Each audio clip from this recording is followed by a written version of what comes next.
noches a todas las personas que nos ven semana a semana aquí a través de las redes del Royal American School. Estamos aquí en Hablemos de Diversidad y nos acompañan como todos los capítulos Jorge. Hola Jorge, ¿cómo estás? ¿Y ustedes cómo han estado? Bien, gracias. Bueno, Jorge de Libérate. Y por otro lado nos acompaña Vladi de Fundación Todos Somos Diversos. ¿Cómo estás, Vladi? Hola, bien, gracias. ¿Cómo están ustedes? Todo bien. Bueno, como hemos venido trabajando en los últimos capítulos, estuvimos hablando del Día del Orgullo, estuvimos hablando de orientación sexual, identidad de género, diferentes temas que trascienden a la comunidad LGBTI, estuvimos hablando de espacios seguros e inclusivos y la importancia que, por ejemplo, las comunidades escolares como la del Royal American toman en estos contextos y cada uno nos relataba sus experiencias desde el activismo, desde las organizaciones que dirigen y también de sus propias vivencias. Y hoy vamos a ahondar un poco más en eso. Vamos a conversar de salir del closet. Es un tema que a padres, madres, apoderados, apoderadas del colegio quizás les pueda interesar, les pueda importar, y también, ¿por qué no?, a niños, niñas y adolescentes que van a estar viendo este programa y enterarse, informarse un poco de la experiencia que tuvieron nuestros panelistas y de cómo abordar también esta situación que de alguna u otra forma no debe ser tan sencilla para los adultos, las adultas que estén a cargo ahí de los niños, niñas y adolescentes en esas circunstancias. Así que primero, bueno, preguntarle a Vladi qué nos puede decir de qué es salir del closet. Bueno, salir del closet es una conjunción de palabras que vienen de distintos tiempos, por así decir, históricos. Salir por un lado, que viene del anglosajón out, ¿cierto?, en inglés, y que estaba más relacionado con personajes de la aristocracia norteamericana en la época de los 50 y los 60, hombres gay blancos que salían out, como en estas fiestas que daban siempre, tanto en el norte o en el sur de Estados Unidos, ya daban una fiesta y efectivamente ahí salían como del closet, por así decir, bueno, soy una persona gay, pero soy de la aristocracia, entonces estaba como permitido, era bien avalado y había parafernalia, show, alegría, etcétera, ¿ya? Eso por un lado, como que, y el armario se le agregó mucho después, el closet se agregó tiempo después, como en los 70 y los 80, entendiendo que la comunidad LGBT finalmente no siempre era alegre de su salida del closet, obviamente entendiendo las circunstancias en el contexto histórico y cultural que vive cada país, por lo tanto se le agrega esta parte del closet como entendiendo que era un lugar cerrado, oscuro, lleno de miedo, incertidumbre, etc. Así que desde ahí nace la palabra, por ejemplo, salir del closet, y que hoy día tiene obviamente, diría yo, como significado distinto dependiendo de la persona que hace su proceso y también dependiendo de la sociedad o la cultura en la que se desenvuelve. Y bueno, como tú bien mencionas, y por eso también yo lo comentaba en un principio, a nivel histórico, a nivel social, ha sido bastante complejo reconocer orientaciones sexuales diversas, eh, disidentes de la heterosexualidad, de la heteronorma. Y por tanto, muchas veces es el entorno más que el individuo mismo quienes ven compleja esta situación, a pesar de que también muchas personas no saben muy bien, no encuentran la orientación necesaria en su entorno, el acompañamiento, la contención para sus circunstancias. Y en ese sentido me gustaría, bueno, invitar a Jorge y preguntarle cuál es la distinción entre una persona que está dentro del closet y una persona que está fuera de él. O sea, bueno, como también Vladimir comentaba, es un proceso finalmente esto, que es una vivencia muy personal y todas las personas en realidad, todos los jóvenes, adolescentes, niñas, niños, niñas, lo viven de distintas formas. Y va a depender igual de ciertos contextos, tal vez sociales, familiares, por ejemplo. Y ahí como también haciendo referencia a los padres y apoderados que nos están como viendo, que en realidad, bueno, una de las primeras instituciones finalmente es la familia, y aquí es donde como está el primer filtro, donde se generan siempre los mayores miedos e incertidumbres. Muchas personas no tienen la necesidad de salir del closet porque siempre se han sentido cómodos y siempre se han sentido autovalorados, siempre han tenido como ese reconocimiento propio finalmente de lo que de quiénes son, cómo son y cómo se muestran ante el mundo. Entonces cuando hablamos de una persona que no como está dentro del closet finalmente es porque es una persona que también se siente insegura o no siente miedo muchas veces de poder expresarse como libremente finalmente, como sus gustos, su orientación, también pasa por el miedo, y también todo un enfoque social, porque muchas veces los jóvenes o cuando estamos en las primeras etapas de nuestra infancia, reconociéndonos, viendo la tele o siempre llenándonos de información constantemente con internet, vemos de cierta forma que la comunidad ha sido transgredida a través del tiempo. Entonces, los niños perciben de eso de otra forma. Entonces, como también como eso va generando también a través del tiempo que vayamos generando como ese miedo interno que muchas veces nos limita a no poder expresarnos y a autopercibirnos, autovalorarnos y auto querer. Y también aceptarnos, va a un proceso también de aceptación y todo eso se engloba. Igual es un proceso súper interno y tal vez puede demorar 5, 7 años, a una persona no le puede costar, a otra persona le puede costar mucho, pero finalmente uno decide cuándo es el momento adecuado para poder salir del closet, por decirlo así. Bueno, bien como Jorge menciona, en función de los entornos de las personas, existen ciertas salidas del closet y otras quizás no tanto. Y tiene que ver con la aceptación, con el compartir ciertas ideas, ciertos espacios. Y muchas veces en el seno de la familia en que estas situaciones más complejas, quizás a veces también en los entornos escolares, los laborales, incluso cuando las personas salen de más adultos, porque eso también pasa. Esto no es una problemática que sea solo alojada en niños, niñas y adolescentes.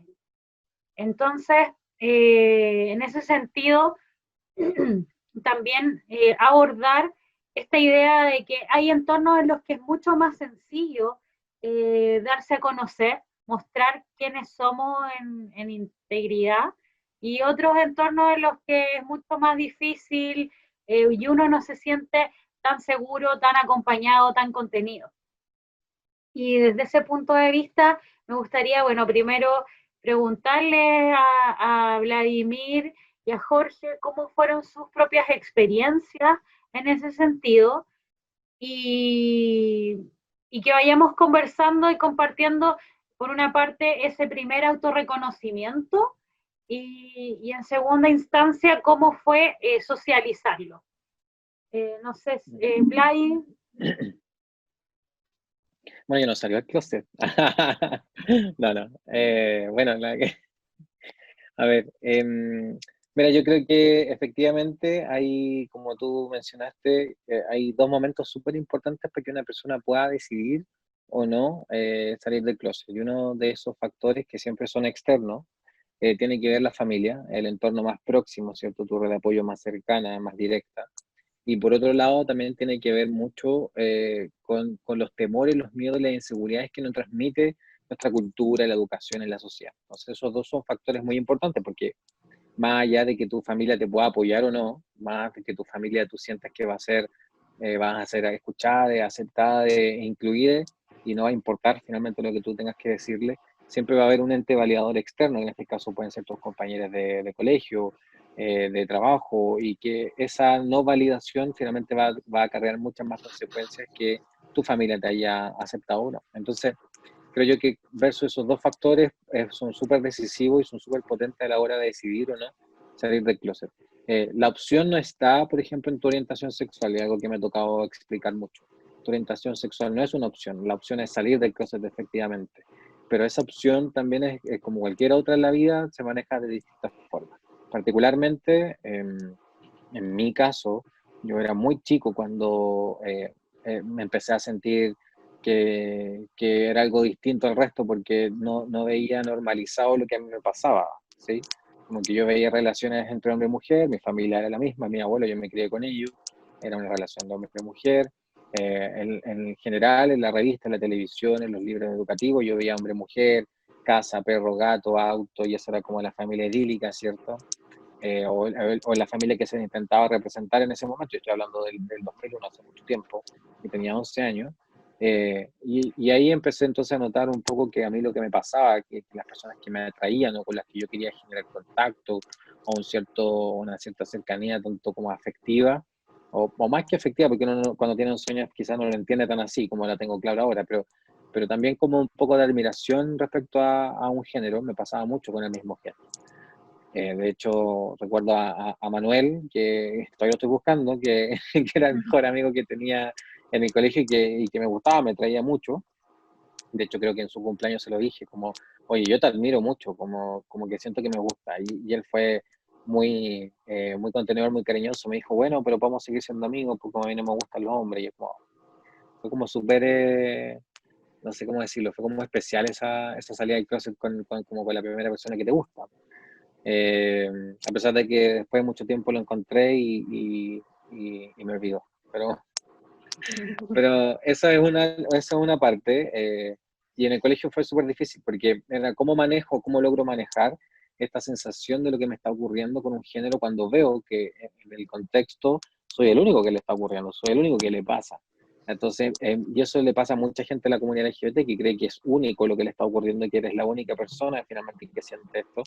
Y eso empieza a generar como un enclaustramiento, por así decir, de tu proceso, lo cual es negativo, lamentablemente, porque nadie más maneja las herramientas. En ese momento no habían docentes ni adultos, ni menos papá y mamá, que lograsen manejar estas herramientas. Por lo tanto, todavía es un proceso muy silencioso, muy introspectivo, y eso a la fin y a la larga también es un malestar emocional, psíquico, y que no debiese ocurrir. Entonces, lo que pasó es que yo exploté en un momento y dije, oye, a los 11 años, el mismo año, eh, el orientador de ese momento del colegio ayudó mucho en el sentido de que él me dijo, bueno, veamos qué ocurre durante un año y si al final sigue siendo igual, le contamos a tu familia.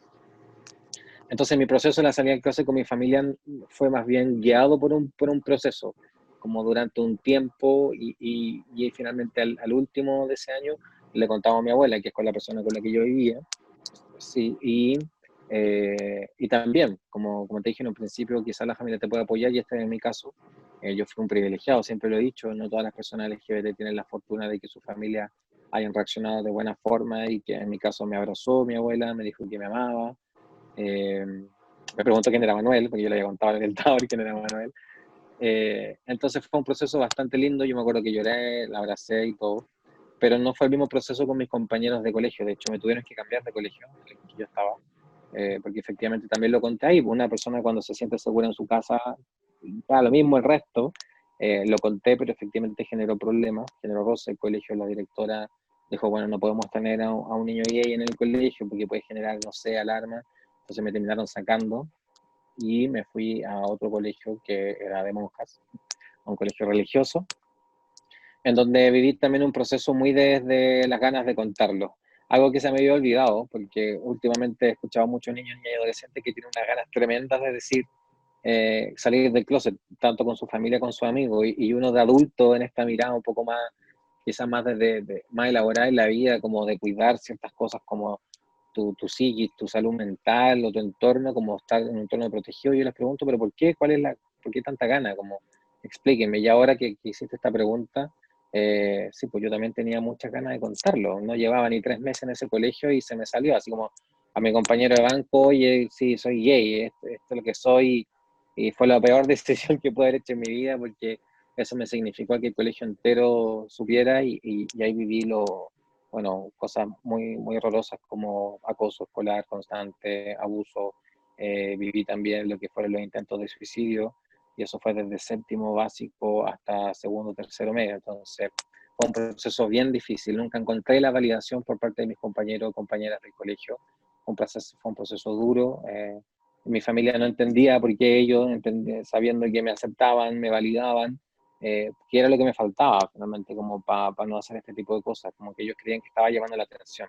Y en verdad sí, pues estaba llamando la atención, era un grito de auxilio, estaba pidiendo ayuda, porque no tengo las herramientas para decir, oye, no necesito validarme del resto. Ya, yo lo entiendo, salí de ese colegio entendiendo que no necesito la validación del resto, pero en ese momento un niño, una niña, un adolescente no es la pega que tienen que hacer. Entonces, creo que mi salida del closet por un lado con mi familia fue súper bien guiada, estuvo acorde, fue feliz, pero por otro lado mi salida del closet más pública con mis compañeros y compañeras fue del terror, fue muy penoso, fue triste, fue angustiante, eh, pero estas dos experiencias finalmente terminan moldeando a la persona quien soy y convirtiendo la resiliencia en un valor profundo para mí, y lo que me significó, por ejemplo, poner al servicio esta experiencia y fundar esta organización.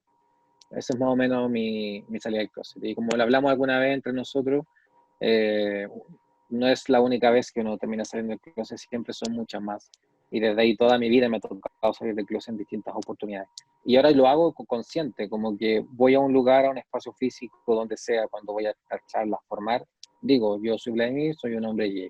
Para mí hoy día se convierte el salir del closet en una toma de espacio público, como de político, de reivindicación, de visibilizar lo que son las diversidades y disidencias, porque efectivamente mientras más visibilicemos, mientras más lo digamos, más acciones se pueden tomar y referente uno puede convertirse para aquellos niños y niñas que lo necesitan también.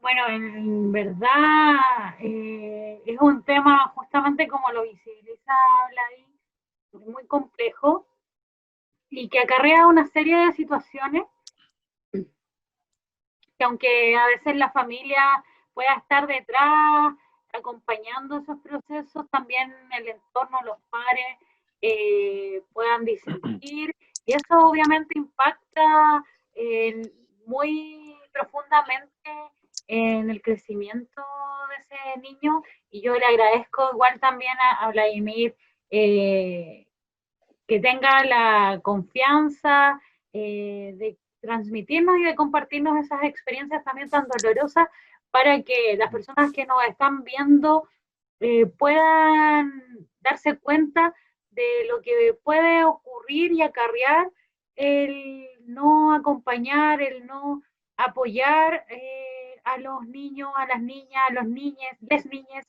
en un proceso tan relevante como es la reafirmación de su identidad o de su orientación. Y ahora me gustaría, bueno, preguntarle a Jorge que nos cuente su experiencia de cómo fue salir del closet, de cómo fue reconocerse, aceptarse, identificarse y después hacer público, socializar esa experiencia. Yo creo que a modo personal me tocó la otra cara de la moneda, porque en cierta forma fue complejo el proceso. Si bien yo creo que los primeros años, cuando me empecé a descubrir como mi sexualidad de cierta forma, eh, que era bien chico en realidad, y lo viví de una forma súper romántica. De hecho, el primer niño que me gustó fue como a los 7 años, y en realidad uno como a esa edad no cacha que mucho del mundo, entonces como que uno tiene un montón de preguntas, uno recién está como, ni siquiera está descubriéndose como sexualmente, como persona, entonces como que uno lo vive nomás de una forma muy sana, muy inocente.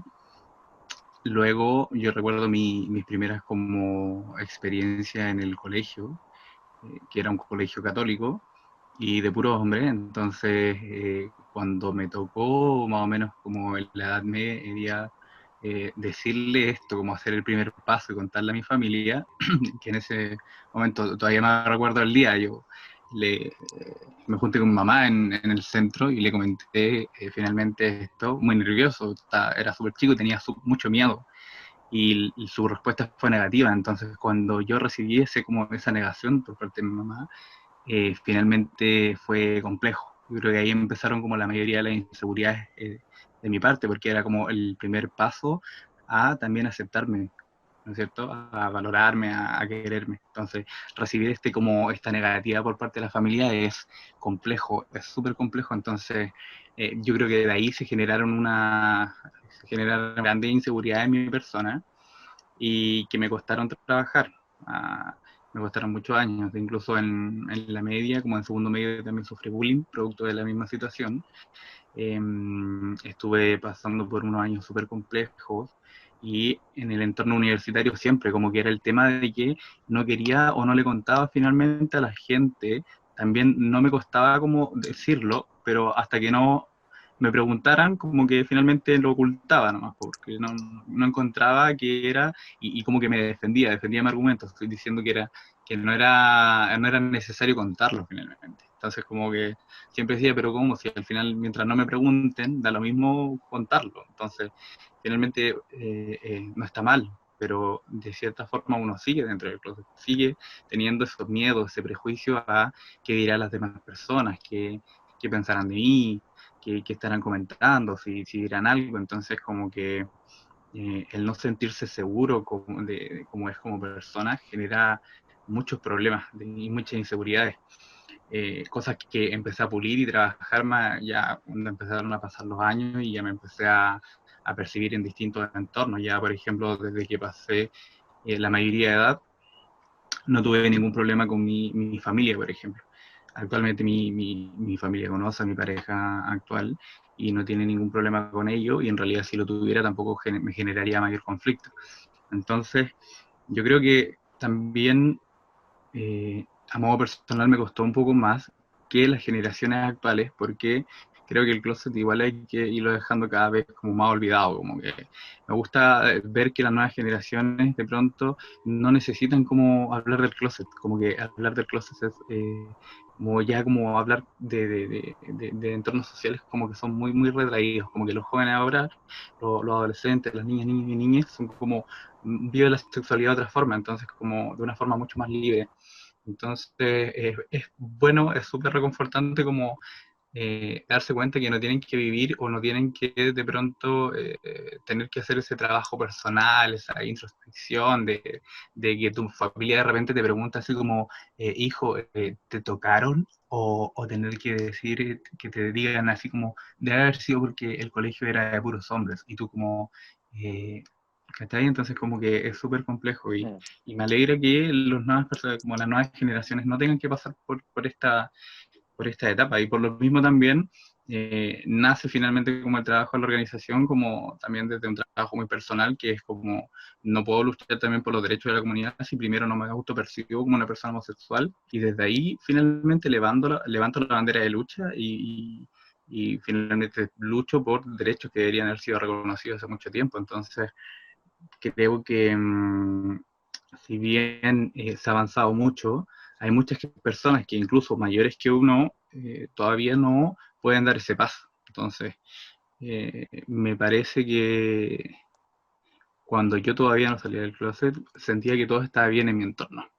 Me autopercibía de una forma sana, decía que no había ningún problema con ello, y mientras no me generara mayor conflicto, no debería sentirme mal, pero creo que desde que empecé a aceptarme y a reconocerme, también como que empecé a autovalorarme también, a percibirme de otra forma, y agarrar más confianza, a botar inseguridades, a sentirme más confiado de cómo soy, cómo me relaciono con mi entorno. Y cuando uno se da cuenta que no es algo negativo, como que también tiene mucha más fuerza para afrontar un montón de situaciones. Entonces, es súper reconfortante, o sea, como para las personas que en realidad todavía finalmente no pueden vivir este proceso, como que está bien, entiendo, súper entendible, es un proceso súper personal, pero no saben como lo bueno que es finalmente atreverse a dar ese paso. Entonces, como, si bien me ha costado un montón, creo que he tenido mucha inseguridad y complejidad en el proceso, más como ligada a mi entorno familiar que a mi entorno social, amigos, porque siempre me he rodeado de mucha gente, amistades, y no he tenido ningún problema. y en realidad las personas que le he contado finalmente como mi orientación no han tenido ningún problema, al contrario, como que nunca ha sido tema. Mis mejores amigos nunca han tenido ningún comentario. Súper bien, sí, de hecho la mayoría, como los mayores comentarios han sido de mi familia y creo que ella también son como, uno también va educando a través de ellos. Me ha tocado también hablar con mamá en muchas oportunidades, con mi familia del tema, y es súper reconfortante también como enseñar, educar de cierta forma para que tengan otra percepción de lo que son las diversidades y también ayuda a botar mucho prejuicio, como que hay que derribar mucho, eso es lo que más hay que derribar, los prejuicios, los miedos y las inseguridades finalmente. Entonces, esa es como parte de mi vivencia personal, como con autorreconocerme o con reconocerme y autovalorarme saliendo del clase. Sí, bueno, Jorge tocó dos temas que me gustaría resaltar. En primera instancia, justamente contrasta con la posición de Gladys, en tanto que inicialmente su familia la que rechaza esta salida del closet y que hace aún más difícil el proceso en el entorno de pares.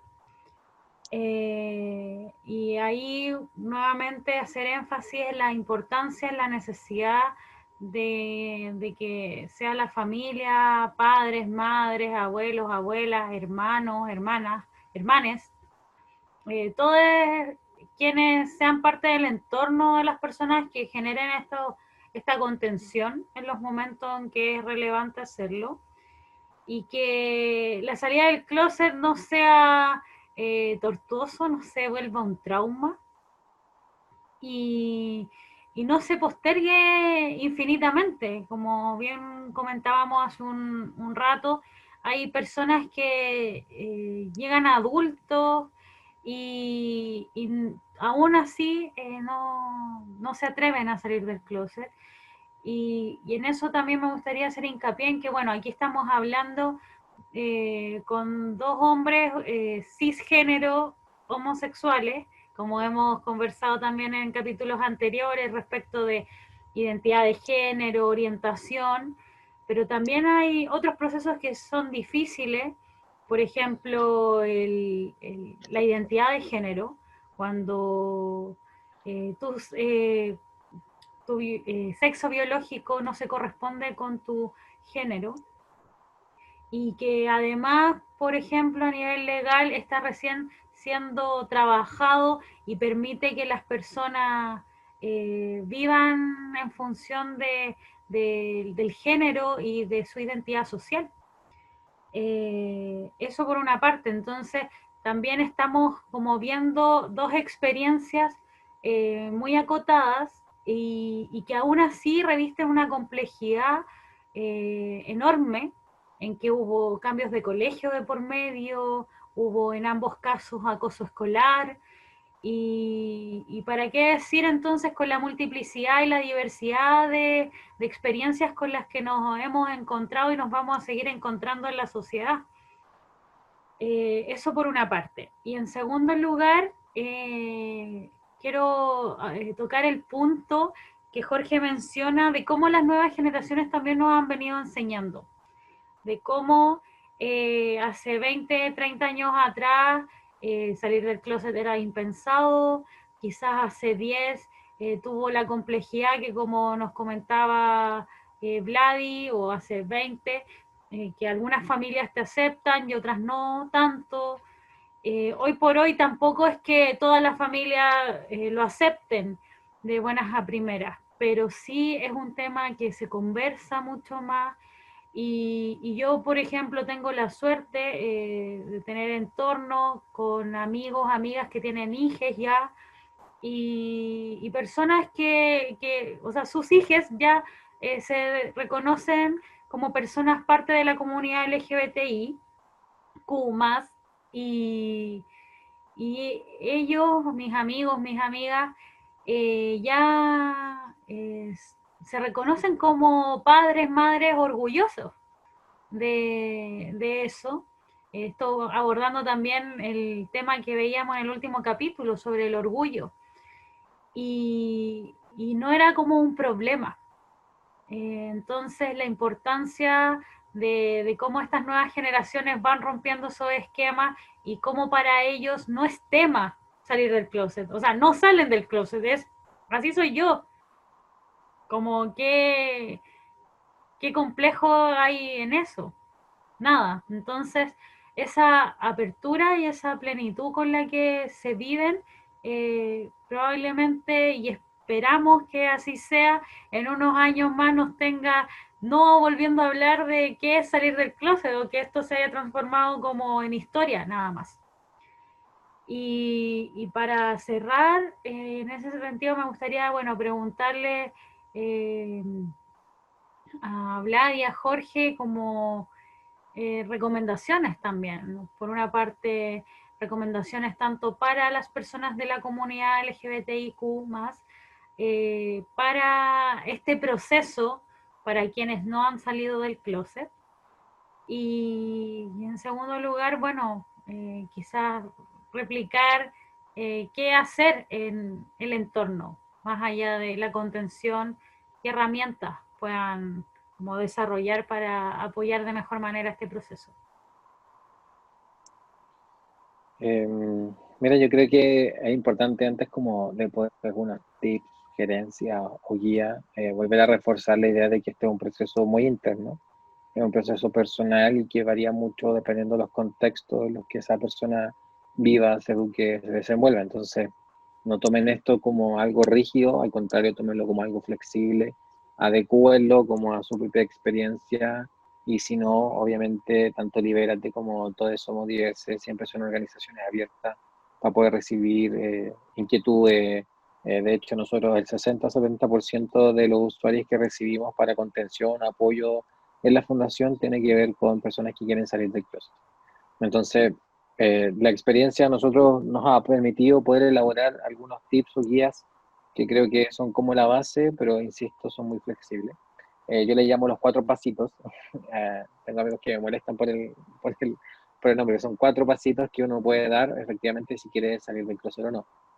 Eh, y antes de eso quería también acotar algo, como al salir del closet no es que siempre sea negativo, no es que siempre va a ser triste, no es que tú dentro vas a vivir siempre de una forma muy negativa. Al contrario, creo yo que hay dualidad de vivencias también. O sea, estar en el closet es porque en algún momento de tu vida también te agrada, te acomoda, independiente de ciertas circunstancias, finalmente pusiste tu salud mental quizá en un momento y el acomodo a ti te está sintiendo bien en ese momento.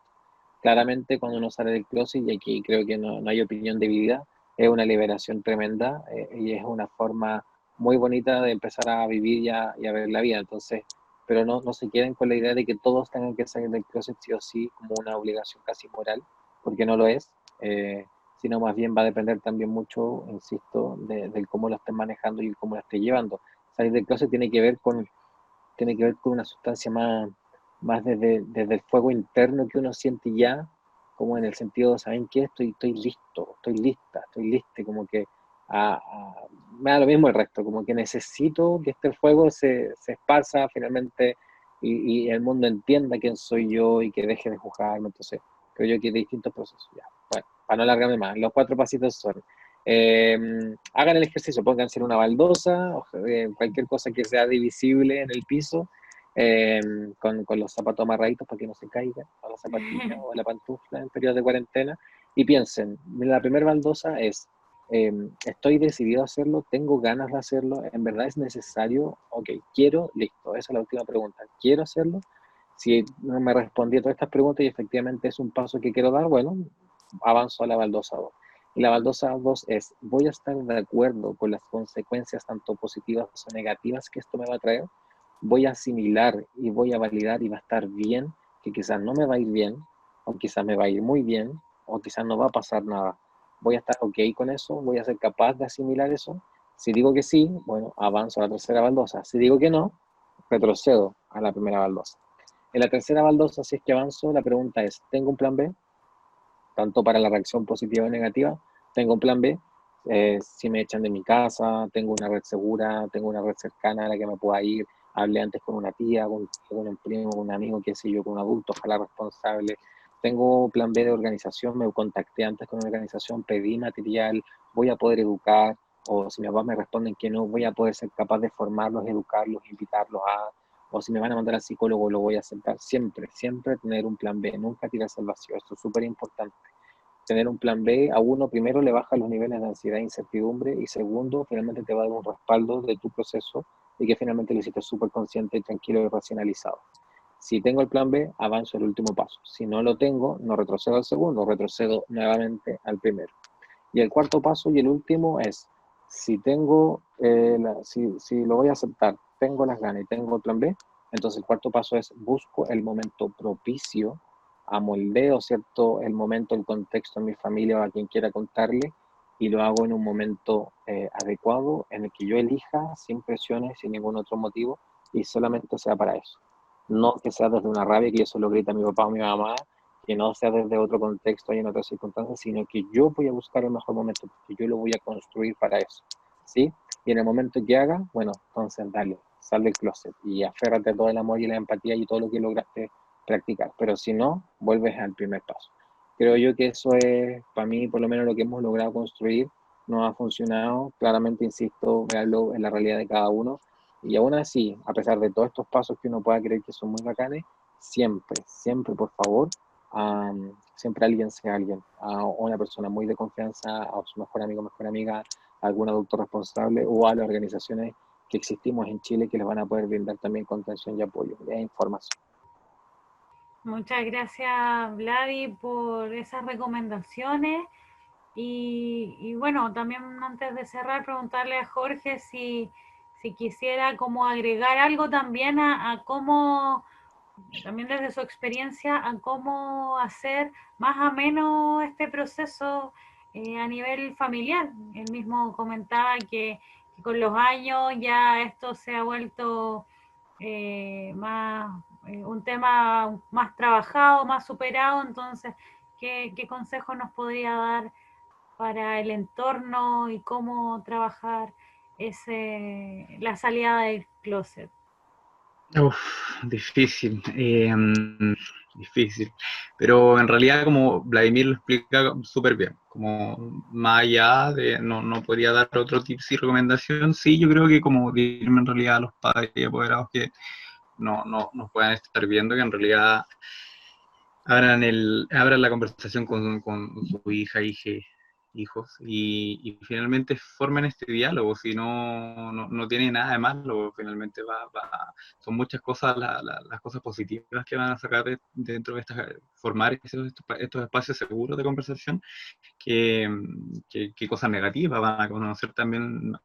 Van a poder establecer vínculos de confianza que se van a poder perdurar para siempre. O sea, como es súper importante aprender de estos momentos que se dan en la infancia, porque finalmente generan lazos que van a perdurar toda la vida. Si bien obviamente yo tengo una buena relación con mi mamá, sí, finalmente en la niñez uno vive tantas emociones, finalmente vive y tiene unas vivencias tan fuertes que de una u otra forma, el cómo se vayan dando en el futuro van a marcar mucho el cómo esa persona va a seguir un recorrido de vida. Entonces, como no perdamos el objetivo, que la infancia, la niñez y la preadolescencia son súper importantes en el desarrollo de los adolescentes, finalmente, o de los niños, etcétera. Como tengan ojo, como cuidado, y si es que en realidad no saben cómo abordar esta situación, lo desconocen, no creen que no tienen el manejo como adecuado del contexto, acérquense a fundaciones. Aquí, por ejemplo, Vladimir también lleva un trabajo súper arduo, también Libérate. Entonces existen herramientas para poder llevar a cabo como el seguimiento y generar espacios seguros. Entonces, probablemente con anterioridad, hace muchos años, no eran tantas las herramientas con las que la gente podía contar. Actualmente abundan. Entonces, como aprovechenlas y sáquenle el mejor provecho, que en realidad pueden generar lazos súper enriquecedores con su hija. Hijos y hijas. Sí, bueno, con esos consejos, con esas recomendaciones finales, es que les agradezco nuevamente a Jorge de Libérate y a Vladi de Fundación Todes Somos Diverses por acompañarnos una semana más en este espacio que se llama Hablemos de Diversidad y preguntándonos, pues reflexionando sobre todo aquello que hoy nos da vuelta y que pueda servir de orientación y apoyo a nuestros niños, niñas, niñes y adolescentes de la comunidad LGBTIQ+, del colegio y de todas las personas que nos puedan estar viendo. Así que muchas gracias y nos estamos viendo una próxima semana en otro capítulo de Hablemos de Diversidad. Nos vemos. Chao, chao. Cuídense. Chau.